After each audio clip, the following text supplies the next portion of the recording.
আল্লাহ পাক রব্বুল আলামিন এই পৃথিবীতে হাজারো মাখলুকাত সৃষ্টি করেছেন। আল্লাহ পাক রব্বুল আলামিন সকল মাখলুকাতের ভিতরে মানুষকে আল্লাহ তাআলা শ্রেষ্ঠত্ব দান করছেন। তবে আল্লাহ তাআলা মানুষকে কিছু গুণ দান করছেন, যেই গুণগুলো আল্লাহ তাআলা অন্য কোনো প্রাণীকে, অন্য কোনো মাখলুককে আল্লাহ তাআলা দেন নাই।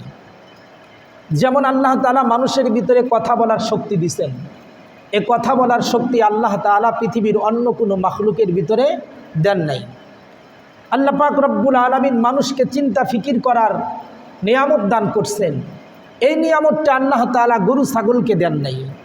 এই নিয়ামতটা আল্লাহ তাআলা হাঁস মুরগিকে দেন নাই। আল্লাহ পাক রব্বুল আলামিন মানুষকে তার দেহ সুন্দর করার একটা নিয়ামত বা মেধা শক্তি বুদ্ধি আল্লাহ তাআলা দিছেন। কিন্তু মানুষ ছাড়া অন্য কোনো প্রাণীকে আল্লাহ পাক রব্বুল আলামিন নিজের দেহ গঠন করার শক্তি আল্লাহ তাআলা দেন নাই। মানুষ যখন যা ইচ্ছা সেটাই তৈরি করে খাইতে পারে, কিন্তু গরু ছাগল যখন যেটা ইচ্ছা সেটাই খাইতে পারে না। আজ থেকে 100 বছর আগে নয়, বরং আজ থেকে 1000 বছর আগে গরু যে খাবার খাইতো, আজকের গরু একই খাবার খায়। তাদের খাবারের ভিতরেও কোনো ডিফারেন্স নাই, কোনো পার্থক্য নাই। কিন্তু মানুষ রকমারি খাবার খায়। আজ থেকে 50 বছর আগে যে খাবার খাইতো, 50 বছর পরের ব্যবধানে আজকের খাবারের উন্নত আইটেম অনেক বেশি।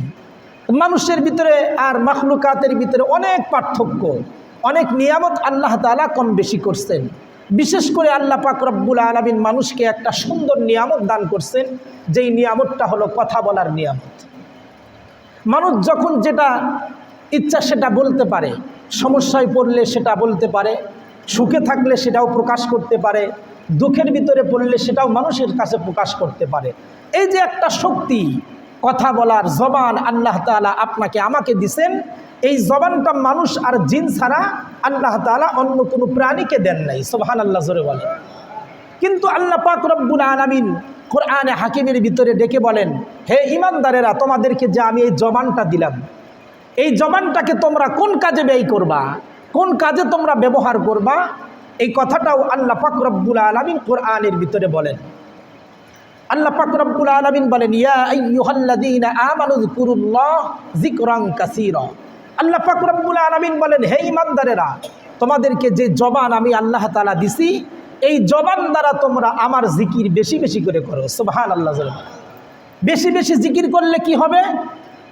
তো আল্লাহ পাক রব্বুল আলামিন অন্য আরেক জায়গায় বলেন, ফাযকুরুনি আযকুরুকুম, তোমরা আমাকে যত বেশি স্মরণ করবা আমি তোমাকে তত বেশি স্মরণ করব। সুবহানাল্লাহ। কোনো ব্যক্তি যদি আমাকে দিনে 100 বার স্মরণ করে, তো আমিও আমার বান্দাকে 100 বার স্মরণ করব। সুবহানাল্লাহ বলেন। কোনো ব্যক্তি যদি আল্লাহ তাআলাকে দিনে একবার স্মরণ করে, তো আল্লাহ তাআলা তাকেও দিনে একবার স্মরণ করে।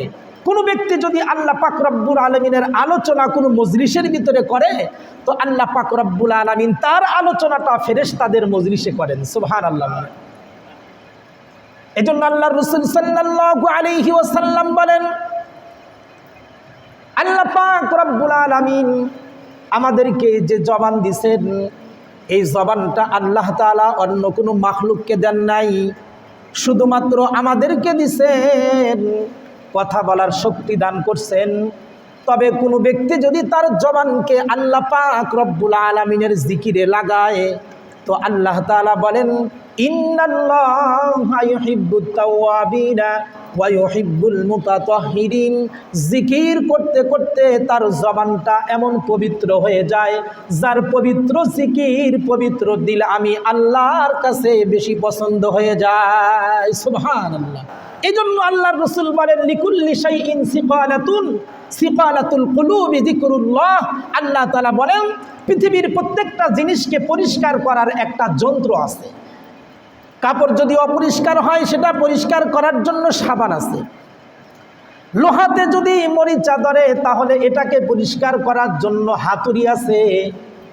ঠিক ওই রকমভাবে মানুষের একটা দিল আছে, একটা কলব আছে। এই কলবের ভিতরে, দিলের ভিতরে কখনো কখনো ময়লা জমে যায়, কখনো কখনো আবর্জনা ওঠে, কখনো কখনো গুনাহ করতে করতে এটা কালো হয়ে যায়। আল্লাহ পাক রব্বুল আলামিন তার হাবিবের মাধ্যমে ঘোষণা করেন, উম্মত আমার, লিকুল্লি শাইইন সিকালাতুল কুলুবি যিকরুল্লাহ। তবে তোমরা যদি বেশি বেশি করে জিকির করো তো জিকিরের মাধ্যমে তোমাদের কলব পবিত্র হয়ে যায়। সুবহানাল্লাহ। তার মানে মানুষের আত্মা, মানুষের কলব, এটাকে পরিষ্কার করার যন্ত্র হলো কি? জিকির। এজন্য আল্লাহ পাক রব্বুল আলামিন আপনাকে আমাকে জবান দিছেন, এই জবানটাকে ভালো কাজে ব্যবহার করা। কিছু কিছু গুণ আল্লাহর কাছে প্রিয়, আর কিছু কিছু গুণ শয়তানের কাছে প্রিয়। যেমন জিকির করা আল্লাহর কাছে প্রিয়, আর গান গাওয়া এটা শয়তানের কাছে প্রিয়। কথা বলেন ঠিক কিনা? আপনার কানের একটা নিয়ামত আল্লাহ তাআলা দিয়েছেন, শ্রবণ শক্তি। এই কানের মাধ্যমে ভালো কথা, কোরআনের আওয়াজ, আজানের আওয়াজ, এটা শোনা আল্লাহর কাছে পছন্দ। তবে এই কানের মাধ্যমে ইয়ারফোন লাগায়া গান শোনা অথবা টেলিভিশনের গান শোনা আর খারাপ বাক্য শোনা এটা শয়তানের কাছে পছন্দ। কথা বলেন ঠিক কি? আল্লাহ তাআলা চান যে মানুষ তার জবানের মাধ্যমে, কানের মাধ্যমে, চোখের মাধ্যমে কিছু ভালো গুণ অর্জন করুক, এটা আমার কাছে পছন্দ। আর শয়তান চায় তার চোখের মাধ্যমে কিছু খারাপ জিনিস দেখুক, কানের মাধ্যমে কিছু খারাপ কথা শুনুক, আর জবানের মাধ্যমে কিছু খারাপ গুনাহ করুক, এটা আমার কাছে পছন্দ। নাউজুবিল্লাহ জোরে বলে। তবে যারা শয়তানকে খুশি করে, বলে কঠিন কিয়ামতের ময়দানে তারা আল্লাহর সন্তুষ্টি থেকে মাহরুম হবে। আর যারা দুনিয়াতে এই নিয়ামতগুলোর মাধ্যমে আল্লাহকে সন্তুষ্ট করে, তারা মৃত্যুর পরে আল্লাহর সন্তুষ্টি পেয়ে যাবে। সুবহানাল্লাহ। জিকিরের মাধ্যমে যেরকম জবান পবিত্র হয়, কলব পবিত্র হয়, ঠিক ওই রকমভাবে আল্লাহ পাক রব্বুল আলামিন আমাদের দেহকে পবিত্র করার আরেকটা মাধ্যম আমাদেরকে দিয়েছেন, সেটা হলো ওযু করা। ওযু একটা মানুষের পবিত্রতার মাধ্যম। আল্লাহ রাসূল হাদিস শরীফের ভিতরে বলেন, মিফতাহুল জান্নাতিস সালাত, জান্নাতে যাওয়ার চাবি হলো নামাজ। ওয়া মিফতাহুস সালাতিত তুহুর, আর নামাজের চাবি হলো ওযু। সুতরাং ওযু যদি কারো ঠিক মতো না হয় তাহলে তার নামাজ হয় না, আর কারো নামাজ যদি ঠিক না হয় তাহলে তার জান্নাত অর্জন হয় না। এজন্য আল্লাহর রাসূল বলেন, তোমরা বেশি বেশি ওযু করো। আল্লাহর রাসূল সাল্লাল্লাহু আলাইহি ওয়াসাল্লাম এই জন্য 24টা ঘন্টায় ওযুর হালতে থাকতেন। কখনো কখনো সাহাবীদেরকে নিয়ে অনেক দূর মরুভূমির প্রান্তরে চলে গেছেন, যেখানে আল্লাহর রাসূলের পেশাব পায়খানার হাজত দেখা দিয়েছেন। আল্লাহর রাসূল পেশাব করছেন, পায়খানা করছেন, ওযু ভেঙে গেছে। সাহাবীদেরকে জিজ্ঞাসা করছেন, সাহাবীরা আমি তো ওযু করতে চাই, এখান থেকে পানি কত দূর পর্যন্ত গেলে পাওয়া যাবে? সাহাবীরা তালাশ করে বলেন, ইয়া রাসূলুল্লাহ, এই তো সামনেই পানির একটা কূপ দেখা যায়, ওখান থেকেই পানি আমরা উত্তোলন করে পবিত্রতা অর্জন করতে পারবো। আল্লাহর রাসূল বলেন, এখান থেকে ওই কূপটা কত দূর? বলে বেশি দূরত্ব নয়। এমতো অবস্থায় আল্লাহর পয়গম্বর আলাইহিস সালাম তায়াম্মুম করে নিলেন। সুবহানাল্লাহ। সাহাবীরা জিজ্ঞাসা করলেন, ইয়া রাসূলুল্লাহ, 1 মাইলের ভিতরে যদি পানি পাওয়া না যায় তাহলে তো তায়াম্মুম করতে হয়, কিন্তু আমাদের পানি তো 1 মাইলের ভিতরেই পাওয়া গেছে, আপনি তায়াম্মুম কেন করলেন? আল্লাহর পয়গম্বর বলেন, সাহাবীরা এখান থেকে কূপ পর্যন্ত যাওয়ার পরে ওযু করে পবিত্রতা অর্জন করব, এই সময়টুকুনো নাপাক আমি থাকতে চাই না, কারণ এর ভিতরেও যদি আজরাইল এসে পড়ে যায় তাহলে আল্লাহ তাআলার কাছে নাপাক অবস্থায় আমাকে হাজিরা দিতে হবে। এজন্য পানির কাছে যাওয়ার আগ পর্যন্ত তায়াম্মুম করে আমি পয়গম্বর পবিত্রতা অর্জন করলাম। সুবহানাল্লাহ। তার মানে আল্লাহর নবী একটা সেকেন্ডও অপবিত্র অবস্থায় থাকতেন না, সবসময় তিনি পবিত্র অবস্থায় কাটাইতেন। এমনকি পানি পাওয়ার আগে তায়াম্মুম করে তিনি পবিত্রতা অর্জন করতেন। আর আমাদের অবস্থা হলো সকাল থেকে সন্ধ্যা পর্যন্ত অপবিত্র অবস্থায় কাটায় দিই। কোনো মুসলমান তো এমন আছে সপ্তাহে একদিনও ওযু করে না, কোনো মুসলমান এমন আছে মাসেও একদিন ওযু করে না, আর কোনো মুসলমান তো এমন আছে বছরেও একদিন ওযু করে না। ওযুটা কেমনে করতে হয় এটাও জানে না। এটা মুসলমান জাতির অধঃপতনের একটা কারণ হলো মুসলমান নামাজি নয়, এজন্য সে ওযুর মর্যাদা বোঝে না। যদি সে নামাজি হতো তাহলে ওযুর মর্যাদা বুঝতো। এজন্য আল্লাহর রাসূল বলেন, রে আমার উম্মত, তোমরা 24টা ঘন্টায় পবিত্রর হালতে থাকো, কারণ আজরাইল যখন তোমার কাছে আসবে তখন যেন তোমাকে পবিত্র অবস্থায় পেয়ে যায়। সুবহানাল্লাহ। পবিত্র অবস্থায় কাটাইতেন। আর ওযু করলে লাভ কি জানেন? যত ওযু করবেন তত আপনার হাতের গুনাহ, মুখের গুনাহ, এরপরে আপনার পায়ের গুনাহ, যতগুলো অঙ্গ ওযুর ভিতরে ধৌত করা হয় ততগুলো অঙ্গের গুনাহ আল্লাহ তাআলা মাফ করে দেয়। সুবহানাল্লাহ, পরিষ্কার হয়ে যায়। ইমামে আজম আবু হানিফা রহমাতুল্লাহি আলাইহি মসজিদের বারান্দায় বসে আছেন, আর মসজিদের বাহিরে মসজিদের ওযুখানা, সেখানে একজন যুবক ওযু করতেছে। ইমামে আজম আবু হানিফা রহমাতুল্লাহি আলাইহি যুবকের ওযু করা দেখতেছেন। ওযুর শেষে যুবককে ডাক দিয়ে বলে, এই যুবক, তুমি কাছে আসো। তুমি কি গত রাত্রিতে জেনা করছিলে নাকি? অথবা জেনা করে তুমি কি এখানে আসছো নাকি? যুবক তখন ডাক দিয়ে বলে, ইমামে আজম, আমি যে জেনা করছি এটা আপনি কেমনে জানলেন, কেমনে দেখলেন? ইমামে আজম আবু হানিফা রহমাতুল্লাহ আলাইহি বসিরতওয়ালা একজন লোক ছিলেন। তার আমল আর তার তহারতের কারণে আল্লাহ পাক রব্বুল আলামিন তার ভিতরে এমন একটা গুণ দিছেন যে অদৃশ্যের কখনো কখনো জিনিসগুলো আল্লাহ তাআলা তাকে দেখায়া দিতেন। সুবহানাল্লাহ। তো ইমামে আজম আবু হানিফা রহমাতুল্লাহ আলাইহি বলে, তুমি কি জেনা করছিলা? যুবক বলে, আমি জেনা করছি, আপনি কেমনে জানলেন? বলে, তুমি যখন ওযু করতেছিলা তো ওযুর অঙ্গগুলো ধৌত করলে জেনার গুনাহগুলো ধুয়ে যাচ্ছিল, এটা আমি দেখতেছিলাম। সুবহানাল্লাহ। এজন্য ওযু করার মাধ্যমে ওযুর ধৌত অঙ্গগুলোর গুনাহ আল্লাহ তাআলা মাফ করে দেয়। সুবহানাল্লাহ। হযরতে পয়গম্বর আলাইহিস সালাম মেরাজে গেছিলেন। মেরাজে যাওয়ার পরে আরশে আজিমে আল্লাহর রাসূল যখন চলতেছিলেন তো আল্লাহর রাসূলের সাথে জান্নাতের ভিতরে খরমের আওয়াজ পাওয়া যায়। তো আল্লাহর পয়গম্বর আলাইহিস সালাম দেখলেন, এই খরমের আওয়াজ তো আমার বেলালের খরমের আওয়াজের মতো শোনা যায়।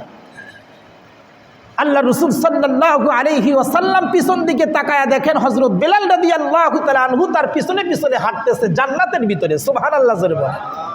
আল্লাহর পয়গম্বর মেরাজ থেকে ফিরে আসলেন। আসার পরে হযরত বেলালকে ডাক দিয়ে বলে, বেলাল, তুমি থাকো ফরশে, কিন্তু তোমাকে দেখে আসলাম আরশে। সুবহানাল্লাহ জোরে বলেন। কয়, ফরশের বেলাল, তুমি আরশে কেমনে গেলাম? আমি পয়গম্বর, আমাকে তো ফেরেশতাদের মাধ্যমে এবং রফরফের মাধ্যমে, বুরাকের মাধ্যমে আল্লাহ তাআলা আরোহণ করে আরশে আজিমে পৌঁছাইছেন। সেখানে আল্লাহ তাআলা আমাকে জান্নাত জাহান্নাম দেখাইছেন। তবে আশ্চর্য খবর হলো বেলাল, আমি যখন জান্নাতের ভিতরে চলতেছিলাম তখন তোমাকে আমার পাশে পাশে, আমার পিছনে পিছনে চলতে দেখলাম, তোমার খরমের আওয়াজ আমি পাইছি। বেলাল, তুমি বলো কোন আমলের কারণে তুমি ফরশের বেলাল, আরশের ভিতরে তোমাকে আমি পাইলাম? বেলাল বলে, ইয়া রাসূলুল্লাহ, একটা আমল আমি করি, আপনার জবান থেকে শুনেছি, কোনো মানুষ যদি 24টা ঘন্টায় পবিত্রতার হালতে থাকে তো আল্লাহ তাআলা তাকে মহব্বত করে। সুবহানাল্লাহ।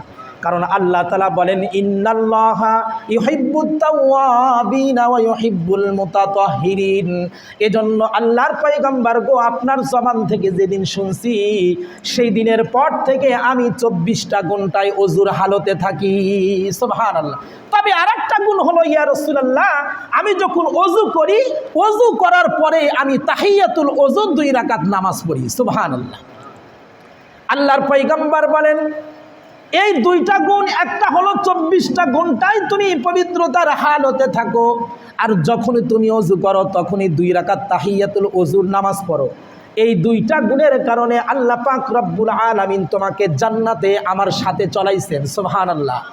তার মানে কোনো ব্যক্তি যদি 24টা ঘন্টা পবিত্র থাকে, ওযুর হালতে থাকে, তো আল্লাহ পাক রব্বুল আলামিন কিছু ফেরেশতা নিযুক্ত করেন, যেই ফেরেশতারা দুনিয়াতেও তার পাহারাদারি করে। সুবহানাল্লাহ। এজন্য আল্লাহর রাসূল বলে, ওযুর মাধ্যমে মানুষের দেহ যেমন পবিত্র হয়, ঠিক ওই রকমভাবে মানুষের শরীরের কাপড় যে ব্যবহার হয়, এই কাপড়টাও যদি পবিত্র হয় তো এই কাপড়ও আল্লাহ পাক রব্বুল আলামিনের জিকির করে। সুবহানাল্লাহ। আপনার পরনের কাপড় যদি হালাল হয়, আর এটা যদি পবিত্র হয় তো আপনার পরনের কাপড়টাও আল্লাহর জিকির করতে থাকে। সুবহানাল্লাহ। শুধু কাপড় জিকির করে তাই নয়, কিতাবের ভিতরে ইতিহাসের কিতাব প্রমাণ করে যে মানুষ যদি পবিত্র হয়ে যায়, তার দিলটা যদি পবিত্র হয়, দেহ পবিত্র হওয়ার পাশাপাশি দিলটা পবিত্র হওয়ার কারণে আল্লাহ পাক রব্বুল আলামিন তাকে এত মহব্বত করেন, এত ভালোবাসেন যে আল্লাহ পাক রব্বুল আলামিন দুনিয়ার অনেক নিয়ামত তাদেরকে দান করে দেয়, আর মৃত্যুর পরে আল্লাহ তাআলা সোজা জান্নাতের মালিক তাদেরকে বানায়া দেয়। সুবহানাল্লাহ। মদিনাতে একটা ঘটনা ঘটেছিল। এক যুবতীর সাথে এক যুবক প্রেম করত। প্রেম মানে কি, যুবতী তার বাসস্থানের ভিতরে বসবাস করত, কিন্তু একজন যুবক ওই রাস্তা দিয়ে বারবার যেত আর আসতো, আর যুবতীকে দেখার পরে তার প্রেমে পাগল হয়ে গেল। এক সময় মহিলাকে প্রস্তাব দিল যে আমি তোমাকে বিবাহ করতে চাই। যুবতী বলে, তুমি যদি আমাকে বিবাহ করতে চাও তাহলে আমার একটা শর্ত আছে। শর্তটা কি?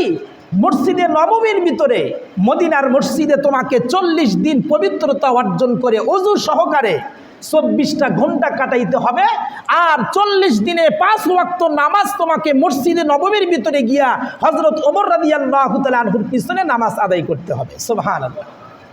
যুবক বলে, এটা একটা শর্ত হলো? এটা তো একটা সহজ শর্ত। আমাকে যদি 7 সমুদ্র 13 নদী সাতরায়া পার দিতে বলে, তাও আমি সাতরায়া পাড়ি দিব, তাও আপনাকেই বিবাহ করব।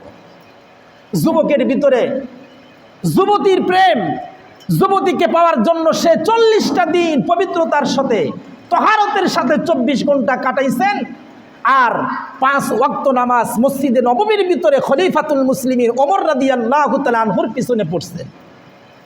7 দিন পর্যন্ত নামাজ পড়ছেন। যুবক যুবতীর বাড়ির সামনে দিয়া যাতায়াত করছেন, আর যুবতীকে তাকায়া দেখে আর হাতের ইশারা দিয়া বলে, দেখো এই যে আমি কিন্তু নামাজ পড়ার জন্য যাইতেছি। দিনে 5 বার নামাজ পড়ার জন্য যায়, আর 5 বার যুবতীর সাথে সাক্ষাৎ করে। 7 দিন এরকম নামাজ পড়ার পরে 7 দিন পরে যুবক এবার চিন্তা করে, না, রাস্তা চেঞ্জ করতে হবে। আমি যদি আমার প্রেমিকাকে দেখার জন্য ওই রাস্তা দিয়ে মসজিদে নববীতে যেতে চাই তাহলে সময় একটু বেশি লেগে যায়। এজন্য সোজা রাস্তায় যদি যায় তাহলে হয়তো একটু আগে আমি মসজিদে পুজতে পারবো। আস্তে আস্তে আস্তে আস্তে প্রেমিকার মোহাব্বত কমে যাচ্ছে, মসজিদে নববীর আর আল্লাহর মোহাব্বত তার দিলের ভিতরে বৃদ্ধি হচ্ছে। সুবহানাল্লাহ। শেষ পর্যন্ত 40 দিন পর্যন্ত যুবক তহারতের হালতে কাটাইছেন, আর 5 ওয়াক্ত নামাজ 40 দিন পর্যন্ত তাকবীরে উলার সাথে খলিফাতুল মুসলিমিনের পিছনে পড়ছেন। 40 দিন পরে যুবতী এবার যুবককে না দেখে নিজেই তার কাছে অগ্রসর হোসেন এবং গিয়া বলেন, যুবক তুমি না আমাকে বিবাহ করবা, আজকে 40 দিন পূরণ হলো, তুমি কি 40 দিন তহারতের সাথে থাকছো আর 5 ওয়াক্ত নামাজ কি ওমরের পিছনে পড়ছো? যুবক বলে, আমি 40 দিন 24টা ঘন্টা ওযুর হালতে থাকার কারণে আর তাকবীরে উলার সাথে 5 ওয়াক্ত নামাজ ওমরের পিছনে পড়ার কারণে আমার দিলটা এত পবিত্র হয়েছে যে এখন আমার দিলের ভিতরে শুধু একজনের প্রেম আছে, তিনি হলেন আল্লাহ।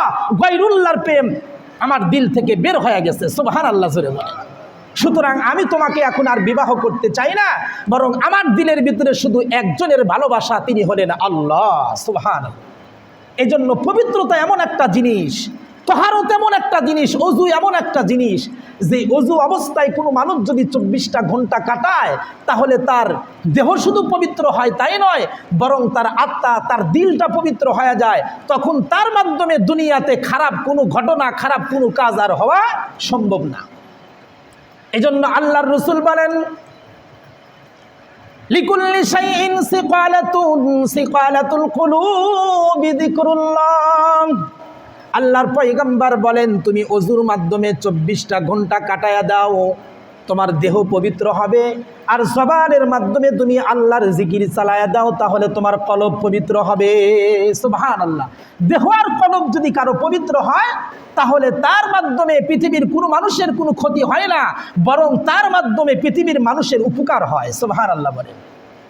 যেমন খলিফাতুল মুসলিমিন হযরত ওমর রাদিয়াল্লাহু তাআলা আনহু আর হযরত আবু বকর সিদ্দিক রাদিয়াল্লাহু তাআলা আনহু, দুইজনের শাসন আমলের ইতিহাস। ওমর রাদিয়াল্লাহু তাআলা আনহু ছিলেন রাষ্ট্রপ্রধান। আল্লাহর রাসূল দুনিয়া থেকে চলে যাওয়ার পর ওমর রাদিয়াল্লাহু তাআলা আনহু আর আবু বকর সিদ্দিক রাদিয়াল্লাহু তাআলা আনহু একদিন মদিনাতে লিস্ট করলেন যে আমার এই মদিনার ভিতরে কতগুলো গরিব মানুষ আছে, সমস্ত গরিব মানুষের খেদমতে কারা কারা নিয়োজিত থাকবে। অনেকগুলো সাহাবীরা হাত উত্তোলন করলো, আমি অমুক গরিবের খেদমত করতে চাই, আমি অমুক গরিবের খেদমত করতে চাই। এরকম লিস্ট করতে করতে 300 থেকে 350 গরিবের লিস্ট হয়ে গেল। সুবহানাল্লাহ। আর এই 350 গরিবের খেদমত কারা করবে এটাও লিস্ট হয়ে গেল। হযরত ওমর রাদিয়াল্লাহু তাআলা আনহু লিস্টটা শুরু থেকে শেষ পর্যন্ত পড়লেন। পড়ার পরে দেখেন যে তার এলাকার ভিতরে একটা গরিব বৃদ্ধা মহিলা আছে, যেই মহিলার কোনো সন্তান নাই, তার স্বামীও দুনিয়াতে বেঁচে নাই, কিন্তু সে হতদরিদ্র গরিব মানুষ, তার খেদমতের লিস্টটা এই লিস্টের খাতার ভিতরে ওঠে নাই। ওমর রাদিয়াল্লাহু তাআলা আনহু বলে, দেখেন পবিত্র কাকে বলে? দিল যদি পবিত্র হয়, আত্মা যদি পবিত্র হয়, তাহলে ওই মানুষের মাধ্যমে একজন নিম্ন স্তরের মানুষও কখনো ক্ষতিগ্রস্ত হয় না। এই জন্য হযরত ওমর রাদিয়াল্লাহু তাআলা আনহু চিন্তা করলেন, লিস্টের ভিতরে যেহেতু এই মহিলার নাম নাই, তাহলে একটা সুযোগ আছে আমার, আমি গোপনে গোপনে এই মহিলার খেদমত করে ফেলবো। সুবহানাল্লাহ জোরে বলেন। খেদমত করবেন কে? হযরত ওমর রাদিয়াল্লাহু তাআলা আনহু। ওমর রাদিয়াল্লাহু তাআলা আনহু কত বড় সাহাবী জানেন? আল্লাহর রাসূল বলেন, আমার পরে যদি আল্লাহ তাআলা পৃথিবীতে কাউকে নবী বানাইতো তাহলে ওমরকেই বানাইতো। সুবহানাল্লাহ জোরে বলেন। মানে নবুয়ত পাওয়ার যোগ্যতা যে রাখে এরকম একজন ব্যক্তিত্ব। শুধু তাই নয়, ওমর রাদিয়াল্লাহু তাআলা আনহুর কথা মতে কোরআনের ভিতরে 22 থেকে 23টা আয়াতে কারিমাও নাজিল হয়েছে। সুবহানাল্লাহ জোরে বলেন। তার মানে ওমর যেই কথা বলছেন আল্লাহ সেই পক্ষে রায় দিয়ে আয়াত নাজিল করে কোরআনের ভিতরে আল্লাহ তাআলা পাঠাইয়া দিয়েছেন। সুবহানাল্লাহ। এত বড় জবরদস্ত জান্নাতের সুসংবাদ প্রাপ্ত একজন সাহাবী, তিনিও কিন্তু একজন গরিব মহিলার খেদমত করার জন্য প্রস্তুত হয়ে গেছেন। লিস্টের ভিতরে নাম নাই তো ওমর রাদিয়াল্লাহু তাআলা আনহু বলে, প্রত্যেক দিন সকালে গিয়া আমি এই মহিলার কাপড় চোপড় আর তার বাসন কোসন পরিষ্কার করে দিয়ে আসবো। সকালবেলা হযরতে ওমর রাদিয়াল্লাহু তাআলা আনহু বৃদ্ধা মহিলার খেদমত করার জন্য তার বাড়িতে গেছেন। বাড়িতে যাওয়ার পরে ডাকদা বলে, আসসালামু আলাইকুম ইয়া আহলাল বাইত। হে বাড়ির মালিক, বৃদ্ধা মহিলা আপনি কি বাড়িতে আছেন? হ্যাঁ আসি। তুমি কে?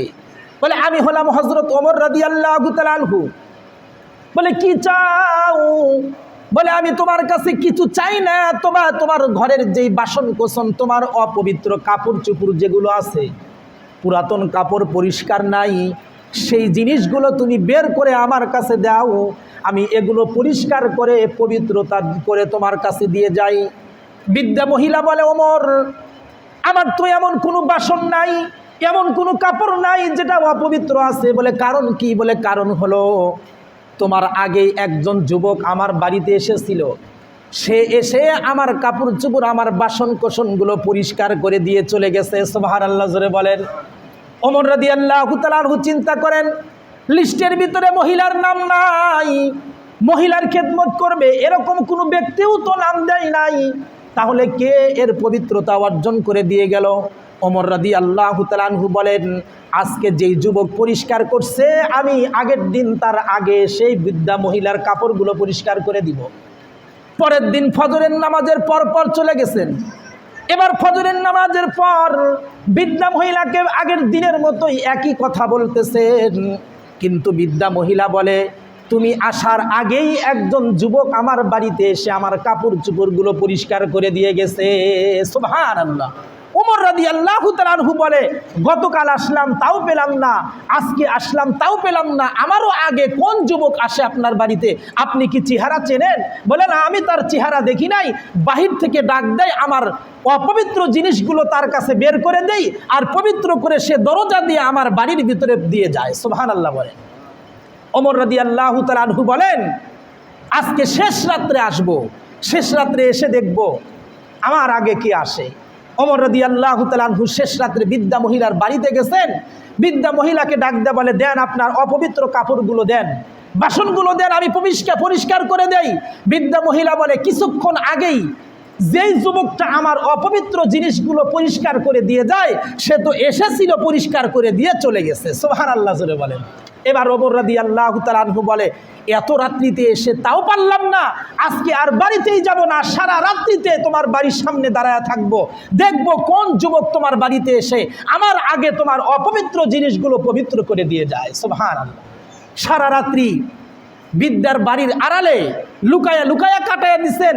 দেখেন রাত্রি যখন 1টা 2টা বাজে, তখন একজন যুবক চেহারাটা ঢেকে, পায়ের ভিতরে কোনো জুতা নাই, খালি পায়ে মদিনার জমিন দিয়া হেঁটে হেঁটে হেঁটে হেঁটে এই বৃদ্ধা মহিলার বাড়ির কাছে এসে বৃদ্ধা মহিলাকে ডাকতেছে যে তোমার বাড়ির যে অপবিত্র জিনিসগুলো আছে এগুলো বের করে দাও, আমি পবিত্র করে দিব। পবিত্র করে শেষ করে বৃদ্ধা মহিলার কাছে পৌঁছে দিয়ে যুবক যখন আবার ফেরত যাচ্ছেন, ওমর রাদিয়াল্লাহু তাআলা আনহু সামনে দাঁড়ায় গেছে। এবার সামনে দাঁড়ায় বলেন, কে আপনি? প্রত্যেক দিন এই বৃদ্ধা মহিলার অপবিত্র জিনিসগুলো আপনি পবিত্র করে দেন, আপনার চেহারাটা কি একটু দেখাইবেন? চেহারাটা যখন সামনের কাপড়টাকে সরাইয়া দিয়া চেহারাটাকে বের করছেন, ওমর রাদিয়াল্লাহু তাআলা আনহু নিজেও হতভম্ব হয়ে গেছেন। হায় হায়, এটা কি আশ্চর্য কথা!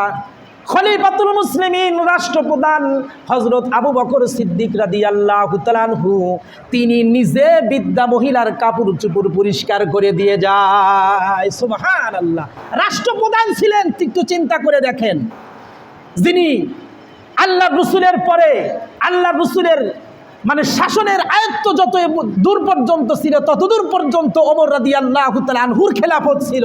সেই ওমর রাদিয়াল্লাহু তাআলা আনহু নিজে তার দেশের ভিতরে একজন বৃদ্ধা মহিলা যে অসহায় গরিব হতদরিদ্র, তার বাড়িতে নিজে এসে কাপড় চোপড়গুলো পরিষ্কার করে দিয়ে যায়, আর আল্লাহকে ডাক দিয়ে বলে, আল্লাহ, না জানি কিয়ামতের ময়দানে এই বৃদ্ধা মহিলা যদি নালিশ করে তোমার কাছে যে খলিফাতুল মুসলিমিন আবু বকরের জামানায় আমার খেদমত করার কোনো মানুষ ছিল না, আমি বৃদ্ধা মহিলা, আমার কোনো সন্তান নাই, স্বামী নাই, তাই আমি কষ্টের ভিতরে ছিলাম, তোমার কাছে বিচার চাই, এই কাঠগড়ায় যেন দাঁড়াইতে না হয়, এজন্য আমি আবু বকর খলিফাতুল মুসলিমিন রাষ্ট্রপ্রধান হওয়ার পরও রাতের গভীরে না ঘুমায়া নিজের স্ত্রী আর সন্তানের কাছে সময় না দিয়া এই বৃদ্ধা মহিলার কাপড়গুলো আমি পরিষ্কার করে দেই। সুবহানাল্লাহ। ওমর রাদিয়াল্লাহু তাআলা আনহু বলেন, সবই তো বুঝলাম, কিন্তু আপনি রাষ্ট্রপ্রধান, আপনি বৃদ্ধা মহিলার বাড়িতে আসেন, কিন্তু আপনার পায়ের জুতা নাই কেন? খালি পায়ে কেন আপনি হাঁটেন? খলিফাতুল মুসলিমিন হযরত আবু বকর সিদ্দিক রাদিয়াল্লাহু তাআলা আনহু বলেন, পায়ে আমার জুতা নাই এটা তুমি মনে করিও না, বরং আমার কিন্তু জুতা আছে, একজোড়া খরম আছে।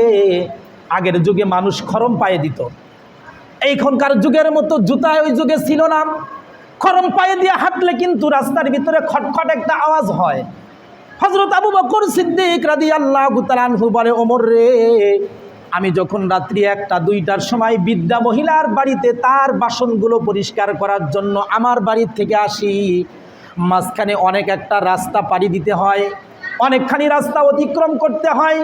এই রাস্তার ডান পাশে বাম পাশে অনেকগুলো মুসলমানের বাড়ি আছে, যেই বাড়ির ঘরের ভিতরে মুসলমানেরা আরামে ঘুমাইতেছে। আমি যদি খরম পরে ওই রাস্তা দিয়ে হেঁটে আসি রে ওমর, তাহলে আমার পায়ের খরমের আওয়াজে যদি মুসলমানের ঘুমের ব্যাঘাত হয়, তার ঘুম যদি নষ্ট হয়, তাহলে এটার হিসাব আমি আল্লাহর কাছে কেমনে দিব বলো? আল্লাহু আকবার জোরে বলে। এতটুকুন কষ্ট ওই যুগের সাহাবীরা কোনো মুসলমানকে দিত না, যে আমার খরমের আওয়াজে যেন অন্য আরেকজন মুসলমানের ঘুম ভেঙে না যায়। আর আজকে তো বর্তমান সমাজে গান বাদ্য আর মাইকের আওয়াজে মুসলমানদের ঘুম হারাম হয়। কথা বলেন ঠিক কিনা? এটা কি কোনো রাজনীতিক কথা বললাম?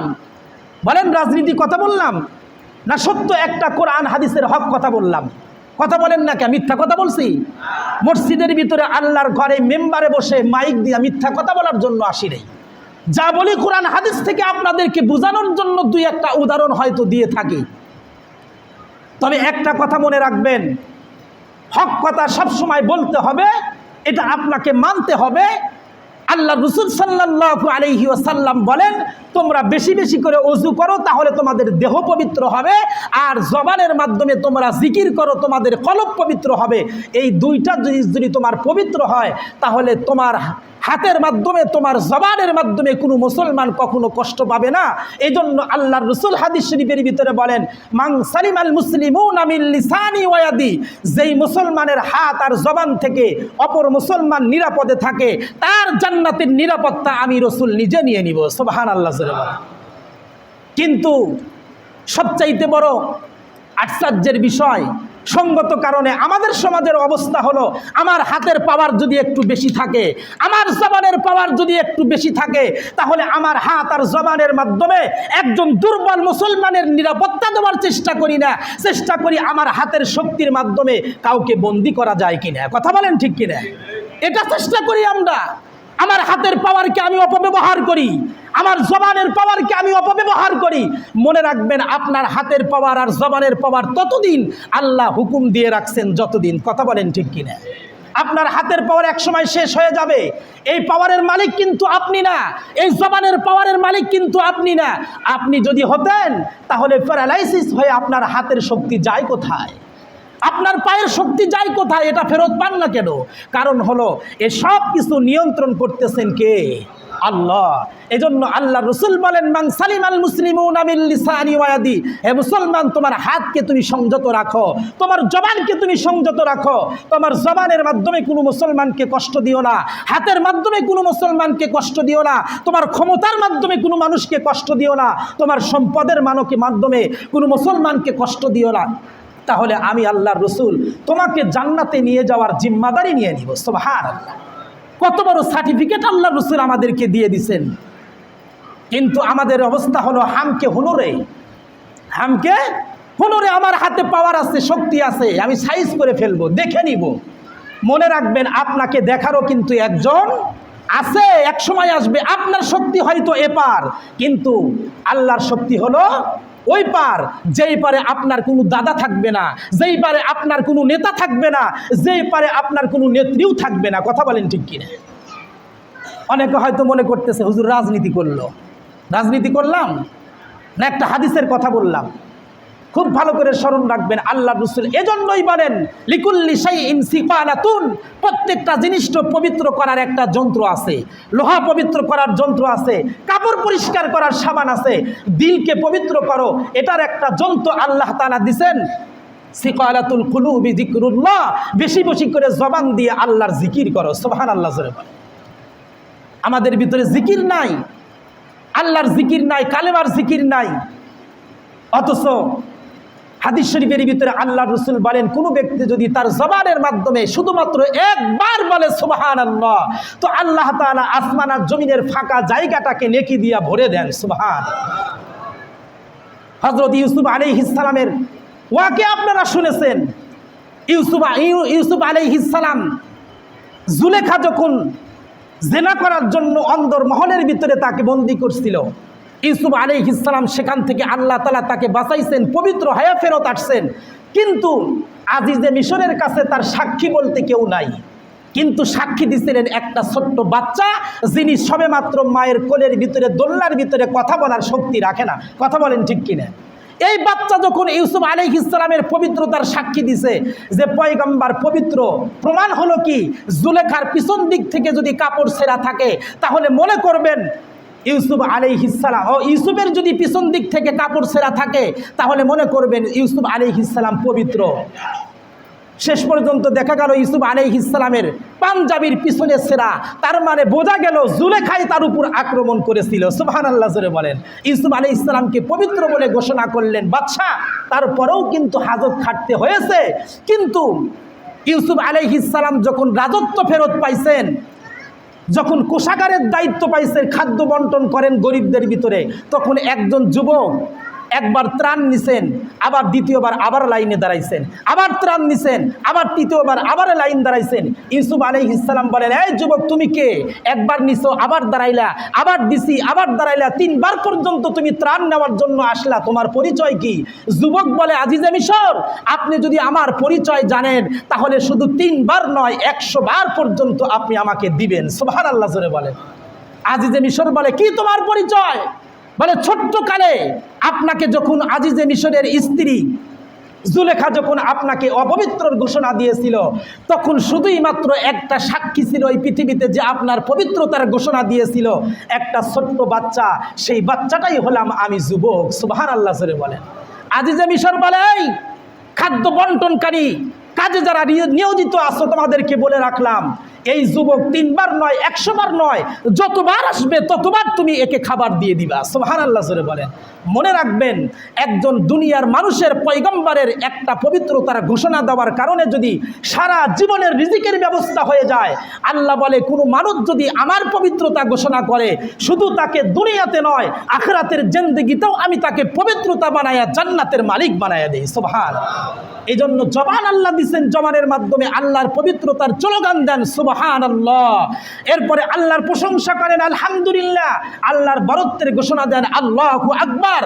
আমরা তো আমাদের সন্তানদেরকে যখন কথা বলা শেখে, তখন আব্বা ডাক শিখাই, আম্মা ডাক শিখাই, হ্যাঁ দাদা ডাক শিখাই। আল্লাহর পয়গম্বর বলেন, না, তোমার সন্তানের জবান দিছেন কে? আল্লাহ। সুতরাং এই জবানের মাধ্যমে আল্লাহর নাম সর্বপ্রথম শিখাও, তাকে শিখাও লা ইলাহা ইল্লাল্লাহ। যেই জবানের মাধ্যমে সর্বপ্রথম কথা হবে লা ইলাহা ইল্লাল্লাহ, আর মৃত্যুর সময় সর্বশেষ কথা যার হবে লা ইলাহা ইল্লাল্লাহ, আল্লাহর রাসূল বলে সে নিশ্চিত জান্নাতি। সুবহানাল্লাহ। এই জন্য মেরে মুহতারাম দোস্ত বুজুর্গ, বেশি লম্বা কথা নয়, শুরু থেকে পর্যন্ত যে কয়েকটি কথা আমি আপনাদের সামনে আলোচনা করেছি, আল্লাহ পাক রব্বুল আলামিন আমাদের সবাইকে কথাগুলো বুঝে আমাদের হাত, আমাদের জবান পবিত্র করার এবং ওযুর মাধ্যমে 24টা ঘন্টায় তহারত অবস্থায় থাকার তৌফিক দান করুন। সকলে বলি আমিন।